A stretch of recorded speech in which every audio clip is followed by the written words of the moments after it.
Olá, meu amigo, minha amiga, muito obrigado por vocês estarem aqui no nosso Portal do José Especial, onde eu analisarei com vocês os principais acontecimentos que estão se dando fora do nosso país e que têm provocado muitas tensões em muitas nações, muitos interesses, tensões essas que acabam recaindo sobre o nosso país, sobre as pessoas que estão observando, acompanhando esses movimentos todos.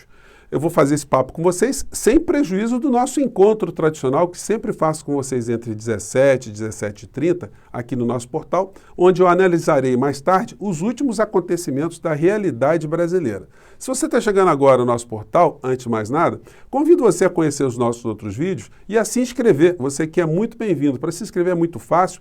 Já somos quase 500 mil de pessoas conectadas através do nosso portal. Se gostar, dê o seu joinha, porque é muito importante. E mande seus comentários para cá, porque são sempre bem-vindos e são sempre lidos. Gente, a temática não é muito fácil. E quando a gente analisa as questões internacionais, as questões de geopolítica, nós estamos aí num terreno muito movediço, porque são muitos jogadores com os interesses que a gente não consegue, muitas das vezes, entender, identificar e adivinhar o que vai acontecer no meio desse estratagema todo. Não é uma tarefa muito fácil, não. Eu gosto muito de me inspirar em Sócrates, né? Pego a lamparina aqui de Sócrates e jogo aqui para iluminar o nosso papo. Porque ele dizia que só sabia que nada sabia, só sei que nada sei. Muitas pessoas achavam que o filósofo Sócrates ele tinha até uma certa arrogância, porque como é que pode uma pessoa que era tão inteligente, um pensador que refletia sobre tudo, falava sobre tudo, era um grande conhecedor de quase todas as áreas do conhecimento daquela época, como é que uma pessoa daquela poderia dizer que só sabia que nada sabia? A explicação que ele dava era muito legal. Ele dizia o seguinte: olha, o meu conhecimento sobre as coisas, de fato, ele pode ser grande, mas o meu não conhecimento sobre as coisas, ele é infinito. O que eu não sei sobre as coisas está numa amplitude muito maior do que o meu conhecimento sobre as coisas. Então, se a gente pegar esse pensamento de Sócrates, a gente vai ver que ele não era arrogante, que ele estava dizendo a verdade, enfim. Isso se aplica quando a gente está analisando alguma coisa com tantos fatores para a gente poder entender. Eu não sou um especialista profundo nessas áreas todas, até porque é difícil você ter especialista, né? Você tem especialistas, as inteligências dos países que se ocupam em obter informações e saber como é que as coisas estão se dando, as relações entre países estão se dando, eles têm especialistas em áreas específicas e mesmo assim eles cometem erros de avaliação. Então o meu propósito aqui é jogar algumas luzes em relação a alguns fatos para a gente poder entender onde é que o Brasil está no meio dessa história. Se a gente pode ser resvalado de alguma maneira pelo que está acontecendo num conflito bem distante do nosso país. Será que nós temos alguma coisa a ver com isso? Esse conflito pode atingir a gente de alguma forma? Sim, ele pode atingir. Porque o mundo está mudando de uma maneira muito veloz, uma maneira que muitas pessoas não imaginavam que fosse se dar de uma forma como ela está se dando. Gente, eu li um livro do Barack Obama, quando ele era ainda senador norte-americano. E como ele é professor de Direito Constitucional, e eu também, né, então me interessei muito, porque ele conta a trajetória dele, desde a faculdade até chegar ao Senado, uma experiência muito interessante. E os estudos que ele fez sobre a realidade norte-americana, isso há 16 anos atrás. E nesse livro tem um momento que eu achei muito interessante, que ele diz o seguinte: se os Estados Unidos não investissem na educação dos jovens americanos, onde eles pudessem ter um conhecimento melhor de física, de matemática e da língua inglesa, os norte-americanos seriam suplantados por outras nações em 30 anos. E aí ele cita a China, enfim. O Obama errou no cálculo, porque os chineses e os russos estavam muito mais acelerados do que ele estava imaginando. E a geopolítica do planeta está se modificando por conta do crescimento científico, o crescimento tecnológico. O 5G é a prova disso que eu estou falando para vocês. Os chineses já estão desenvolvendo a tecnologia 6G e os norte-americanos não dominam ainda a tecnologia 5G. Isso tem um impacto gigantesco nas nossas vidas, nas vidas desses povos. Tanto os russos quanto os chineses, eles produzem um número de doutores, um número de cientistas, de especialistas, que é um negócio extraordinário. E quanto mais você tem inteligências nesse nível, mais você consegue produzir situações que te coloquem, enquanto nação, enquanto povo, numa situação de vantagem em relação a outras. Então o Barack Obama ele fazia essa projeção, porque ele não imaginava, né, que os chineses fossem inventar um troço chamado 5G, que eles fossem ter essa possibilidade de revolucionar tantos relacionamentos. E aí a gente vai vendo outros desdobramentos, para a gente poder entender o que está acontecendo hoje entre a Rússia, a Ucrânia, enfim. Eu peguei aqui um vídeo que eu vou disponibilizar para vocês, de um canal muito interessante, de um mexicano, ele é mexicano-russo, chamado Gabriel Bulgakov, desculpe o nome dele, isso aí. Vou colocar na descrição do vídeo para vocês. E ele reproduz no vídeo dele uma fala do Putin lá em São Petersburgo, em 2019, no Fórum Econômico Mundial, onde ele questiona a lógica do mundo ser dolarizado. Ele já dá o aviso que ele está fazendo alianças, entendimentos para romper com a lógica do dólar, que foi estabelecido para o mundo a partir do Tratado de Bretton Woods, e isso já desenhava que o Putin ele estava buscando uma posição de protagonismo nessa quebra da hegemonia do modelo econômico implementado e imposto pelos norte-americanos e por alguns países europeus. Vamos acompanhar aqui essa fala aqui. Ele está nessa tradução, nesse texto em espanhol, ele está dizendo: as principais instituições globais se criaram como parte do Acordo de Bretton Woods há mais ou menos 75 anos. Vamos acompanhar aqui. Основные глобальные институты здесь были созданы еще в рамках Бреттон-Вудской системы 75 лет назад. Пришедшие на смену в 70... Aí ele falou, esse sistema monetário, né, que foi feito na Jamaica nos anos 70, para replacar, né, o acordo de Bretton Woods. 50-е годы ямайская валютная система, подтвердив приоритет доллара, по сути... Confirmou que a prioridade era o dólar, mas isso não resolveu os problemas principais. Essa é só uma fala, assim, a tradução minha foi uma tradução meio direta, né, meio simplória, mas enfim, só para a gente poder ter essa ilustração aqui do comportamento do Putin ali naquele momento. E aí eles já começam a estudar uma aliança de criar sua própria criptomoeda, de criar seu próprio padrão, de escaparem dos tratados internacionais que lidam com energia, com petróleo, para não ficarem atrelados àquilo que a gente pode chamar de petrodólares, né? Bom, então o Putin já deu o recado ali, e aí a gente vê, quando observamos todos os analistas políticos falando de Ucrânia, Rússia, China, Estados Unidos, é muito engraçado que quase ninguém fala do que está por trás dessas situações todas, que é a questão econômica. É a busca por mercados. Eu vejo os analistas falando, olha, que o Partido Republicano nos Estados Unidos, o Partido Democrata, eles querem que o Biden faça isso, eles têm uma unidade em reprovar a China, a expansão da China, mas eles não falam que, na verdade, todos esses interesses, eles são governados por pessoas envolvidas com grandes grupos econômicos e financeiros desde sempre. Esse é o pano de fundo. O capitalismo norte-americano, que tem pessoas, entes privados, e que agora se conflita com duas lógicas muito distintas. A lógica dos chineses, que desenvolveram uma espécie de capitalismo de Estado, e os russos, que têm desenvolvido também um sistema diferente do que a gente conhecia. Um capitalismo com uma grande influência do Estado e com uma preocupação geopolítica, geoestratégica para defender interesses nacionais e interesses privados também. Então nós estamos aí diante de um grande jogo de xadrez. Sócrates teria razão se estivesse vivo hoje, ele diria, só sei que nada sei. Mas vamos continuar aqui com as coisas que nós sabemos e que nós estamos vendo, as coisas que a gente pode identificar. Bom, a gente vê que exatamente ontem o Putin e o Xi Jinping eles fizeram um pronunciamento conjunto muito forte, mostrando que eles estão se antagonizando com os interesses geopolíticos, geoestratégicos dos norte-americanos. Então diz a matéria aqui do Estadão.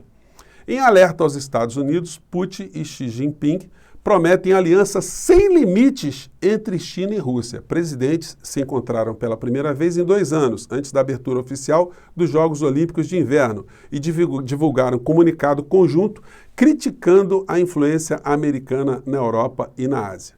Então, eles estão com muitas identidades em comum? Então, se você pegar vários vídeos de como o Putin e o Xi Jinping eles têm se relacionado, a gente vai ver cenas como essa aqui. Deixa eu botar aqui para vocês, vamos ver se vai.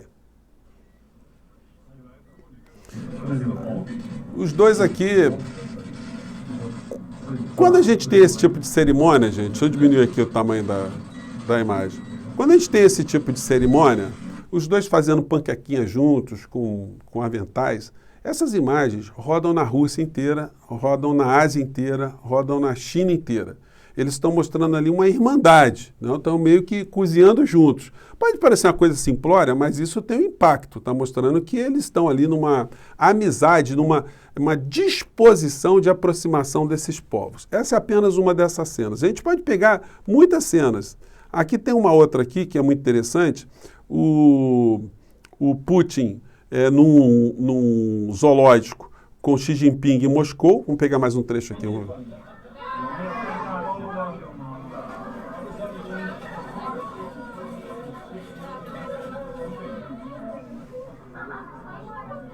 Está lá o simpático ursinho panda comendo ali um pedaço, parece que está comendo um pedaço de cana, né? Ou chupando a caninha, não é? E aí a gente vai pegando várias cenas. Vamos pegar uma outra aqui, ó. Essa aqui é do Putin, já na China. A cena anterior foi em Moscou. E essa aqui é uma cena da China, o Putin dentro de um trem-bala com Xi Jinping. O trem está a mais de 300 km por hora. E eles tomando ali um cafezinho, um chazinho, né? Na tranquilidade. Vamos acompanhar aqui.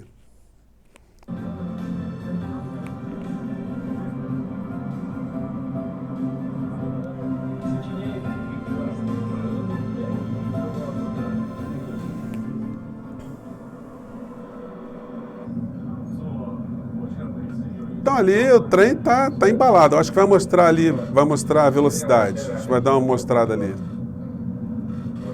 Está em vermelho ali em cima. O trem estava 301 km por hora. Trem bala, tocado ali também, monitorado pela tecnologia 5G. Então, gente, nós estamos diante de situações econômicas, né? Muito mais do que qualquer outra coisa. Obviamente que quando os russos e chineses começam a expandir os seus horizontes, os seus interesses econômicos e geoestratégicos para fora do cinturão norte-americano, rompendo inclusive com a lógica do dólar ancorado no ouro também, eles criam grandes tensões econômicas. A China hoje é um grande credor na balança comercial em relação aos Estados Unidos e tem dinheiro suficiente para expandir cada vez mais os seus horizontes. E os russos, como são vizinhos, estão pegando essa barca também. Bom, para vocês terem uma ideia como é que eles estão se expandindo, nós vamos ter o Bolsonaro agora encontrando com o Vladimir Putin. E o Putin já deu a deixa aqui que ele vai conversar com o Bolsonaro. Não vai ficar só conversando sobre temas inúteis. A situação aqui é geoestratégica. Então a notícia aqui da agência francesa, da rádio francesa RFI, diz que Vladimir Putin vai falar com Bolsonaro sobre possível entrada da Argentina no BRICS. Gente, é um negócio muito importante. O BRICS é um conjunto de países, né, que fogem dessa lógica, dessa estrutura do dólar, do ouro, do sistema norte-americano implantado desde o Tratado de Bretton Woods, que dolarizou a economia do mundo, os sistemas, os fluxos de recursos, a ancoragem dessas questões econômicas, enfim. Esse BRICS, ele provoca um deslocamento desse poder para nações periféricas. E o Putin quer trazer a Argentina também, porque a Argentina é um grande parceiro, também agrícola, é um grande parceiro estratégico dentro das Américas. Estando o Brasil com alguma proximidade com a China e com a Rússia, aliás, a China hoje já é o maior parceiro comercial do Brasil. Isso faz com que todo o poder geoestratégico norte-americano fique ainda mais enfraquecido, mais diluído. eles já perderam agora eleições no Chile, não conseguiram, com todas as ferramentas disponíveis, né, evitar que chegasse um governante de esquerda. No Peru foi a mesma coisa, na Bolívia também foi a mesma coisa e as coisas estão se dando. E no Brasil a gente tem essa perspectiva de termos um governo que não seja um governo de extrema-direita novamente. Evidentemente a diplomacia russa, eles estão sabendo o que está acontecendo no Brasil. Eles estão apenas colocando mais uma cunha, tentando terraplanar o terreno para que eles possam cada vez mais ter as suas áreas de interesse aqui na América Latina através da Argentina, através do Brasil. E o Chile, eles certamente terão muito mais facilidades. Então, os americanos, de fato, Barack Obama não estava errado. Só que o prazo que o Barack Obama achou que essas coisas iriam se dar está se antecipando com muito mais velocidade. Não fosse a pandemia que aconteceu, enfim, todo esse processo de desdolarização da economia russa e da economia chinesa e de outros países periféricos, ele já estaria mais adiantado. O conflito, nesse momento, faz com que todos os analistas sejam unânimes em dizer que também acaba por frear esse movimento dos russos e o movimento dos chineses. Não é por outra razão que, tendo interesses em comuns, eles emitiram uma nota mostrando que eles não estão trouxas nessa história, que eles estão entendendo o que os Estados Unidos estão querendo fazer, ou seja, uma influência para minar todo esse encaminhamento, todo esse desdobramento das políticas geoestratégicas dos chineses e dos russos. Vamos lembrar que os chineses, eles não fazem planejamento para 1 ou 2 anos, eles fazem planejamento para 30, 40, 50 anos. Então, o que está acontecendo hoje no mundo, o que está acontecendo hoje na China, já é desdobramento de um planejamento que eles fizeram há décadas atrás. E os americanos perderam o compasso, porque como eles são tocados na sua geopolítica por grupos privados que financiam os deputados do Partido Republicano e deputados do Partido Democrata e que influenciam os passos do presidente da República, eles não investiram naquilo que era vital, naquilo que era estratégico, como Barack Obama dizia: educação. Educação e produção de cérebros. No livro do Obama tem um momento que ele fala o seguinte, que ele visita uma empresa no Vale do Silício, que o empresário estava abrindo contratação para 50 cérebros. E o Barack Obama percebe que o cidadão lá acabou contratando 50 cérebros e dos 50 nenhum era norte-americano. E ele dizia, pô, eu vou condenar o cara por estar contratando pessoas que são de outras nacionalidades, eu vou dizer que esse cara não é patriota porque ele está contratando pessoas que ele encontrou no mundo que são mais capazes do que os jovens americanos para melhorar o produto dele, para desenvolver uma tecnologia melhor. Então, gente, todas essas coisas estão se dando no mundo, as relações globais, elas estão no momento de muitas mudanças, os Estados Unidos, de fato, não têm o mesmo poder, a hegemonia que tiveram algumas décadas atrás, e isso certamente vai ter impacto aqui no Brasil. Nós teremos relações econômicas, relações relacionadas à tecnologia, ao desenvolvimento estratégico da ciência, da infraestrutura na América Latina e certamente a gente vai ter outros paradigmas. E isso não está muito longe de acontecer. A nós compete observar o que está acontecendo com o mínimo de informações. A gente perceber que não tem ninguém santo no meio dessa história, a gente não tem apenas pessoas preocupadas com as questões subjetivas de soberania, território. Não, existem muitos interesses econômicos e esses interesses econômicos normalmente são garantidos por quem tem muita arma, né? Muitas armas, quem pode amedrontar, quem pode se impor como um poder de polícia nas relações comerciais, quando as negociações e a diplomacia, ela falha de alguma maneira, né? Gente, eu separei então esses assuntos para vocês, nosso programinha hoje é sempre um programinha mais longo, né? Eu acho que tinha mais assuntos aqui, só aqui mais um videozinho do Putin com Xi Jinping, né, fazendo esse pronunciamento. O presidente da Rússia, Vladimir Putin, recebeu nesta sexta-feira que foi ontem, da né? China no impasse com o Ocidente sobre a Ucrânia. Bom, eu vou colocar esses vídeos aqui para vocês todos, para vocês irem montando o quebra-cabeça, né? Vocês checarem, enfim. É sempre muito legal estar interagindo com vocês, porque eu recebo muitos comentários também, muita gente entende desse assunto, tem muitos especialistas, pessoas que moraram nessas regiões, pessoas que têm peculiaridades, e elas mandam os comentários aqui para o nosso portal, e aí eu junto tudo, mastigo e jogo para vocês também de uma forma mais simples para a gente poder entender, né?